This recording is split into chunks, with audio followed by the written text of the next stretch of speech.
Welcome to the High Adventure Scouting Podcast.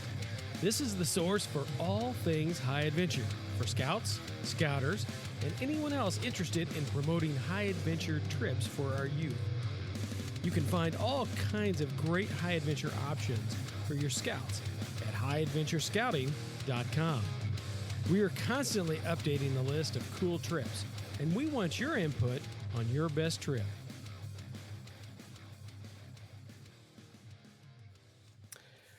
Welcome, high adventure enthusiast. We are excited, as always, to highlight a high adventure base on this edition of the High Adventure Scouting Podcast. Today, we're joined by Ian Craig from the Adirondack Treks and High Adventure at Massaweepie Center from the Seneca Waterways Council. They're up in New York State. Ian, thanks for joining us today on the High Adventure Scouting Podcast. Thanks, Rob. It's great to be here. No problem. Now, the purpose of this podcast is to give the listeners a little more information about your program offerings. I'm sure many outside the regional area don't know much about your programs. So just give me a quick overview of your programs just to start out, and we'll kind of drill down from there. Does that sound good? Fantastic. All right. Mike is yours. Excellent. So to lead out with our location, geographically, we are within an hour's drive of the site of the 1980 Olympics in Lake Placid, New York, up in the Adirondack Mountains, which is approaching an 8 million acre park at this point. That's state-owned and managed land, falling under what's really pretty unique called the Forever Wild Clause in the state of New York, where anytime the state gets a hold of land, they have to allow it to revert back to its wild and natural state, which does nothing but allow for us outdoor enthusiasts the opportunity to take advantage of this huge playground. It's really an exciting location, and it's a bit like the Boundary Waters, where there's nothing but connected waterways and some mountains ranging from 2,000 to 46 or 4,700 feet in height. Really great hiking as well as paddling opportunities. We at Massaweepie try to focus in on offering youth groups the high adventure aspect of scouting through multi-day, anywhere from 3 to 7 day or longer treks. Honestly, we can customize a trek of any length, figuring out if we want to do a full-on paddling or a backpacking group straight on, or a hybrid bit where it's canoeing and backpacking. We are happy to intersperse in some day trips as well if the group is interested. We have an amazing natural history museum as well as just an overall museum of the Adirondacks, explaining how this amazing place kind of was generated as far as an outdoor destination a long time ago. And so there's some neat activities that can happen as part of. We even have like a great stargazing observatory in the local area within 20 minutes drive of camp. So there's kind of countless or endless opportunities for us to put together a customized trek. And that's one of the things that we really pride ourselves on, is the communication with the scouting unit. Once a scoutmaster reaches out to us or a council reaches out to us and expresses interest in a trek, what's most important to us is trying to help them determine with their youth what exactly of kind of an adventure they want with us. We do try to focus less on a guided adventure and more on a training, so that a training adventure so that it is youth led. So we try to always encourage the units to keep in mind that our voyager, who's going to spend all week with the crew, that's a New York State regulation that we have to abide by. So our BSA, National Camping School trained voyager, will spend the entire week with the group. But what they're looking to do is to train all of the scouts in the crew to do all of the things that a voyager is trained to do. So they'll spend the first 48 to 72 hours teaching all of the skills and all of the responsibilities that it takes to actually manage and move a group of people through the wilderness. And then what they'll do is turn over the ownership of that group by Wednesday morning. Typically, they'll turn over the ownership of that to the boys, and they'll just keep the boys within the boundaries and the parameters of health and safety, risk management, understanding any merit badge skills development they want to add in, and really just trying to keep them to their objectives that the boys themselves have set for the week. And we can do that with anything, again, from 3 days all the way up to 7 or longer days here in the park. There's so many interconnected waterways and so many different trails that connect to the waterways that we can really blend anything together that we want. The other side of our house currently, Rob, is an adventure day program, our high adventure side of the fence here, that we have as part of our resident camp at Camp Pioneer. And this is a program designed for boys who are aged 14 and older, who are interested in something that's a little bit more adventurous beyond the merit badge program, but maybe they're a part of a troop that doesn't have enough scouts to pull together a trek, or they're just not sure of themselves and whether they want to take a full week trek. And so what we do is bring those boys together in a provisional concept on Monday morning, and we outline for them what they would need or what the opportunities they have to train and learn throughout the week might be. So some of the core concepts of that program tend to be, canoeing fundamentals and getting out on the lakes or rivers. They can spend a half day or full day with that. We do a lot of hiking. Our property is upwards of 3,000 acres, I think. It's pretty substantial. And so we have outpost camping all over the place. We have 4 or 5 different lakes and ponds that we can utilize.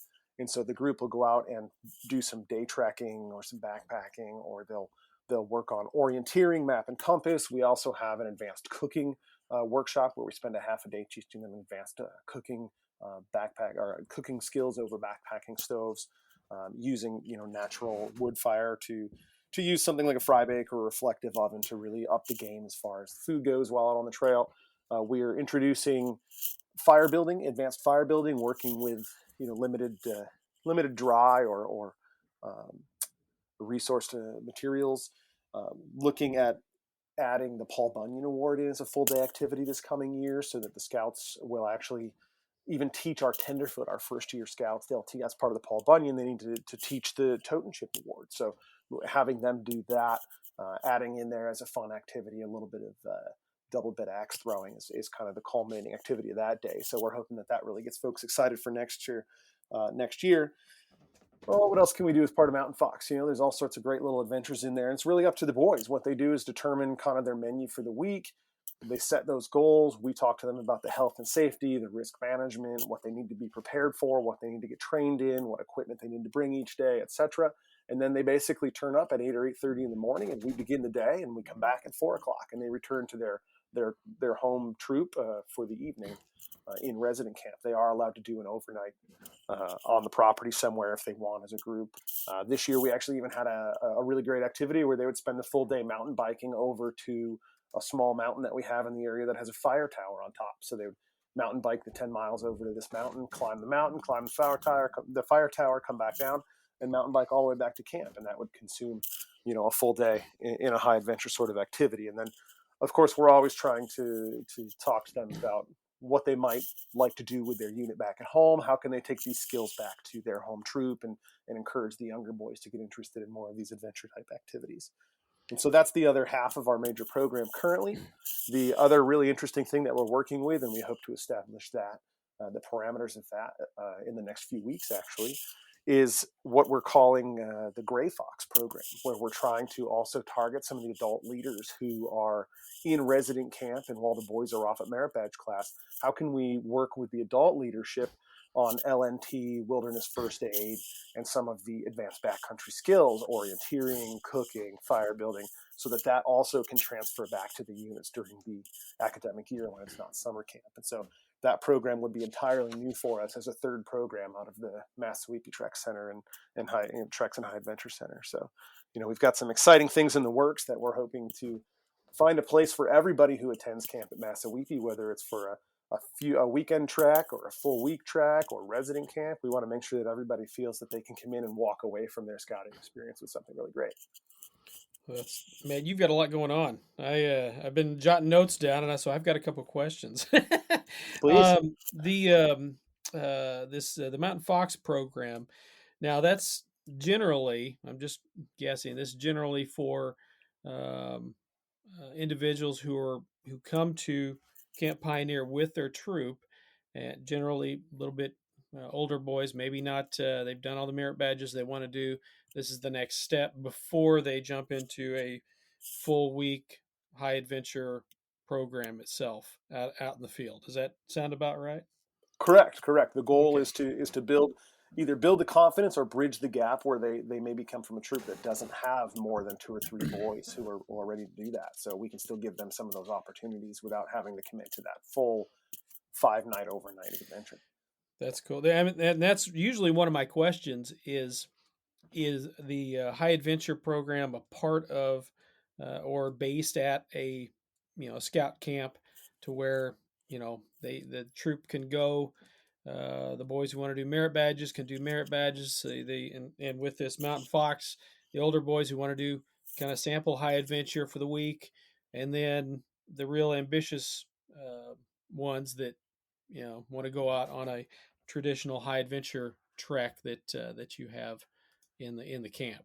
So that's always one of my questions: is it a one stop shop? It's not always, and not all councils can uh, make that happen within the facilities they have. So that's great that you have that. So um, I think I'm real curious. I'm looking on the website right now, just kind of looking at I've got canoe treks for the traditional high adventure canoe treks.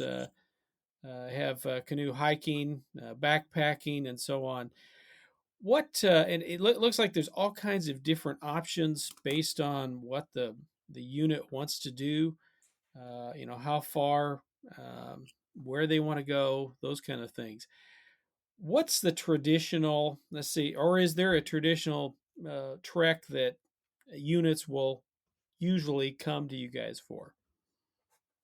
I'm going to say at this point, no, Rob. One of the big moves that we've made over the last few years is again that customization piece, trying to work with the boys. And over the last few years, one of the beauties that's come out of our world is the video conferencing, and so we're able to get on a video conference, myself or one of my other team members, and really interact with the boys and say, hey, what is it that you want out of this adventure? I would say from an 85% or greater perspective, we do primarily 5-day canoeing treks. But more and more, we're seeing that the scouts are asking, "Hey, can we throw like a mountain hike in during one of those days?" And so we've got some routes that we've gathered over the years where, with a quick paddle of a mile out of the way, say, we can get to the point where there's a trailhead that will allow them to climb up to the top of a mountain and look out over all the lakes that they've just paddled to get there. So we can blend those activities in. But again, to say that there's one specific route that you'll see on our website that is the route, I don't actually think there is one. We really try to help that group and make suggestions to them. Typically, when a scoutmaster reaches out after we've talked with the boys, we'll offer them 3 route suggestions with maps so that they can look at them as a unit at a troop meeting and pull up the topo on it from Google Maps or whatnot and say, hey, this is what I'm seeing. This is what's interesting. We want to camp on islands. We want to camp near sandy beaches. We want to camp near places where we can do a side hike or whatnot. Some groups even say, hey, we want to paddle past a place where we can get an ice cream cone in the middle of the week. And we have those. We can make that happen.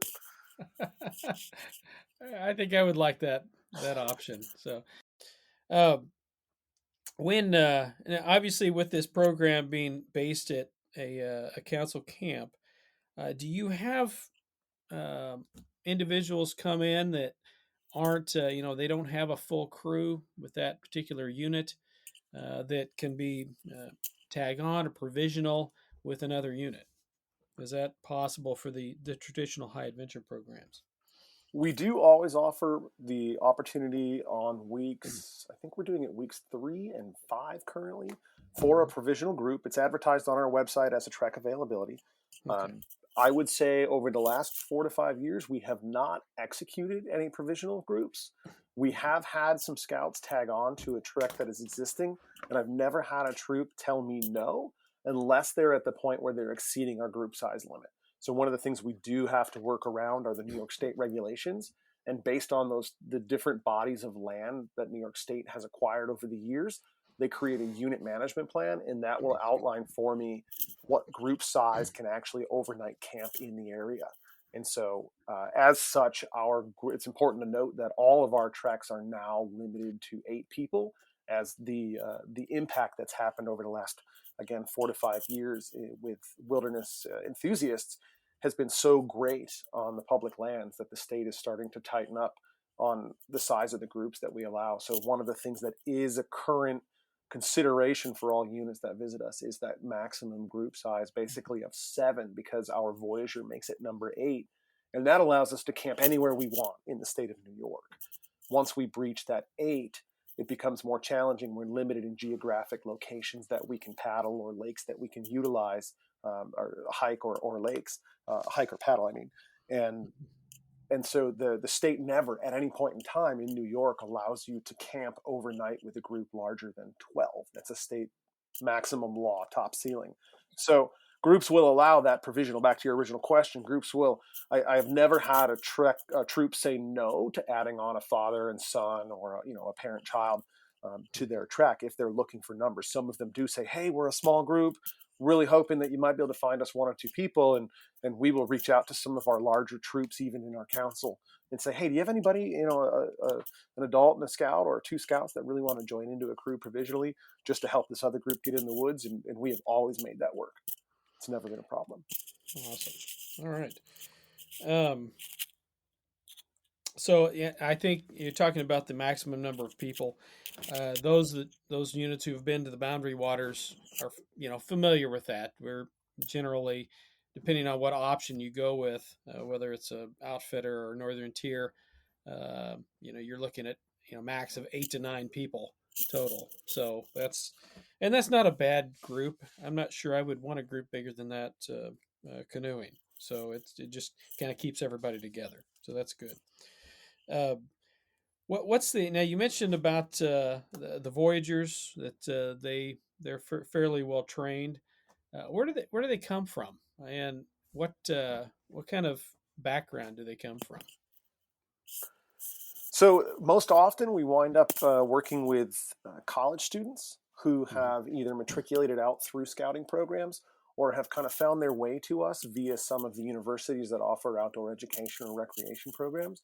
So they tend to be really interested in the adventure aspect of it, but also we tend to get some of the best voyagers I've worked with in the past decade have been some of the environmental science students or the forestry students who just there's nothing more than they want than a day in the woods, and then having a group of scouts who want to learn about the different types of trees or the different types of fish or the different types of flora and fauna that we encounter on our treks. Like these guys get so enthused by it, it's amazing.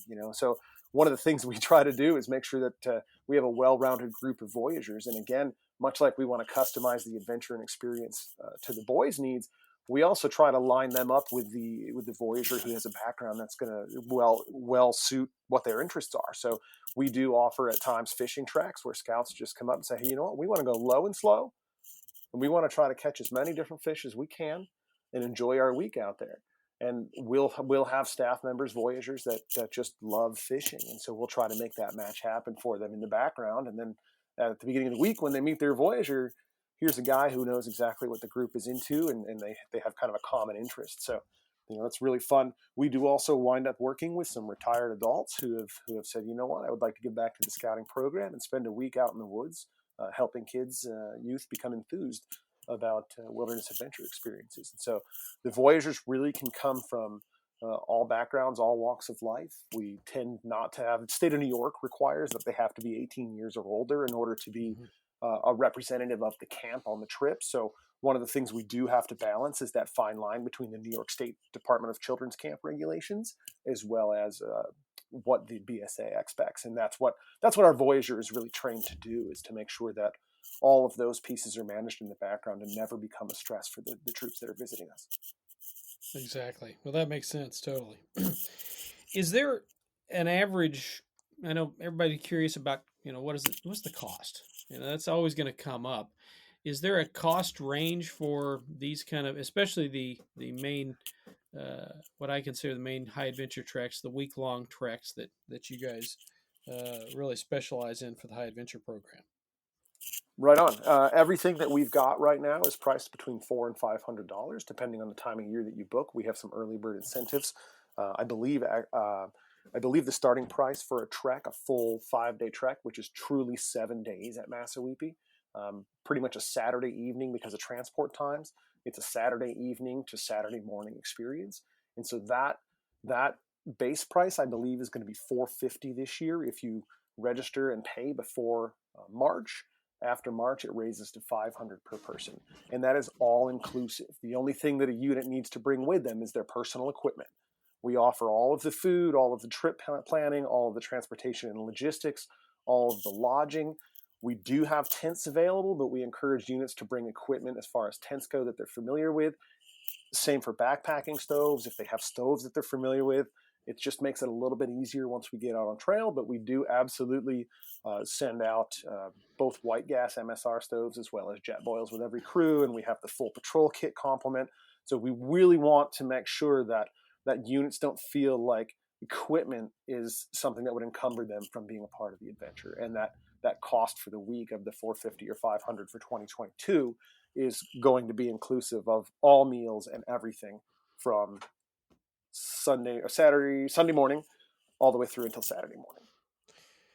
Well, that's definitely a question that everybody has is, all right, what do we have to bring with it? And that makes it a lot easier to be able to just show up and just go. And that's awesome. That's great to have all that together. So, uh, how where do most of your units come from? I assume a lot come from the Northeast since that's where you're located. But do you have units come from outside of that area? Typically, I think right now the farthest away that I've worked with in the last few years is going to be central to Southern Virginia. Mm-hmm.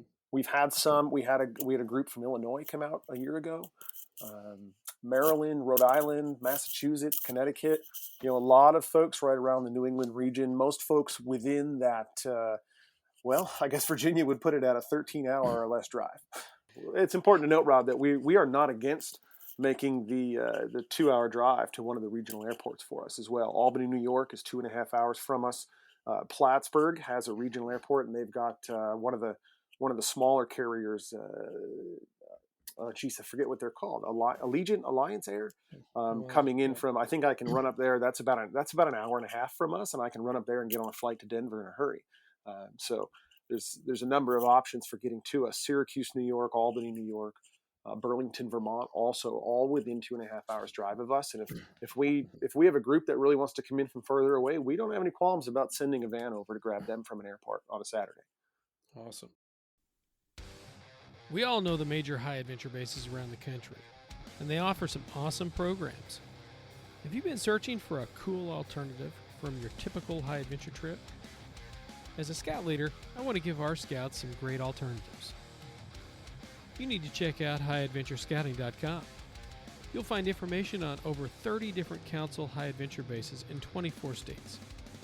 Maybe you're looking for a do-it-yourself option and need some ideas. Maybe you've taken a great trip and you want to share your good fortune with your fellow scouts and scouters. Just send us the details and we'll publish your trip.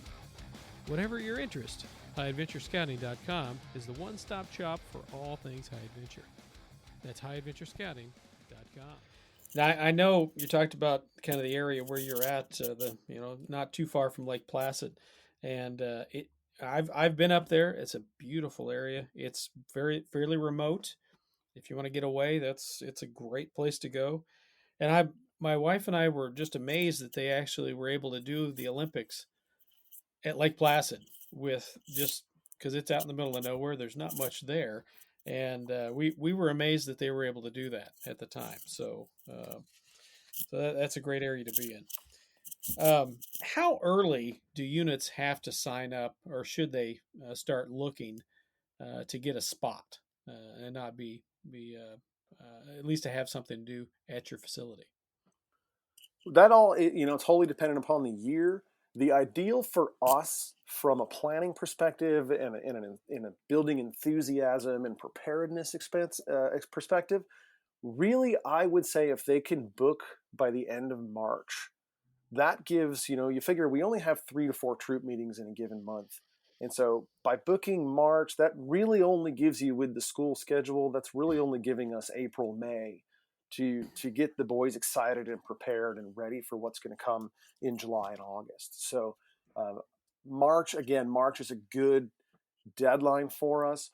We keep our website updated. As you visit our website, there's always a link to the registration portal as well as a link to Trek availability. And so if you're considering it, it's worth monitoring those links. We do take a $300 non-refundable deposit for each trek, but that gets rolled into the cost of the trek and divided amongst all the participants. using Right. the typical camp registration portal that most camps are using these days. And so that does secure your preferred week at this point, and then we can iron out the nitty gritty on exactly how many participants and whatnot as the year goes on. And that also takes advantage of that early bird discount that I was talking about. If it's booked and paid in full by the end of March, you wind up with that $50 per scout discount. I'm not sure as a part of a troop and really head up a lot of our high adventure trips. I'm not sure I'd wait until March. I would.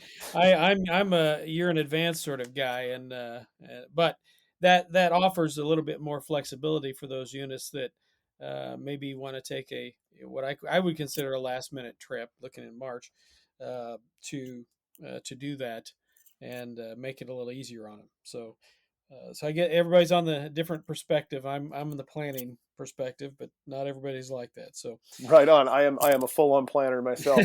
I like it when I have the idea on who the scoutmasters are and we've communicated with the boys in February. We're all feeling really good about things. That January February mark is the ideal window. I like the planning ahead, and I like getting the boys ready to roll. And it takes advantage of the opportunity to even get out on like a fall camp out as a troop to see if it's backpacking practice or paddling practice or whatnot, just getting out together before the weather turns, at least here in the Northeast. Exactly. Well, where I'm at, it's still hot. So, well, let me anything that we covered a lot. So, is there anything else that we haven't covered that I haven't asked about that you might want to mention? It's been kind of a wandering conversation here, and I love where I love where it's gone. I love to talk about the program. I'm sure as soon as we end the call here, it's gonna be a million ideas like, oh, why didn't I say that? But the most important thing to me is that communication piece. Reaching out to me at MassaweepieTreks@gmail.com is the way to get right to the Trek program directly. We do have I think it's a Treks at SenecaWaterways.org email address that just funnels through to me in the long run anyway. And just get right out to me at MassaweepieTreks@gmail.com, and we'll have a dialogue. Even if you don't wind up booking a slot with us or anything for the summer, I love talking treks, and I love getting youth inspired to be outdoors and put all these scouting skills and all these merit badge skills that they've been developing into practice. So I just love to have a conversation about program development and working with units. So never hesitate to reach out and just talk treks or treks in the Adirondacks. It's such an amazing place. The possibilities are endless as what we can put together. And that to me is really what's most important is developing that dialogue and trying to iron out what the boys want out of the experience and how prepared they are to take ownership of that adventure and lead each other throughout the course of the week. Exactly. That sounds great. Well, Ian, I want to thank you for joining us today. This has been a good conversation. Appreciate your time, Rob. Thanks for reaching out. No problem. Now, I want to thank Ian Craig from the, it's a long name. It's Adirondack Treks and High Adventure at Massaweepie. And you can find all that and he's from the Seneca Waterways Council. And I'm glad he was able to join today and talk about some of their programs. Now, you can get more information on their programs just going by senecawaterways.org and searching for High Adventure. Or all this contact information is out on our website, highadventurescouting.com. And you can, it's listed under Adirondack Treks. And there's a lot of information on there about their programs. Thanks for joining us today. And remember to tell your friends about this podcast. You can find us online at highadventurescouting.com, on Facebook or Instagram. If you have any questions or ideas for future podcasts, just email us at info@highadventurescouting.com. This podcast and website are independent and not affiliated with any youth organization. Happy High Adventure! This has been a production of High Adventure Resources.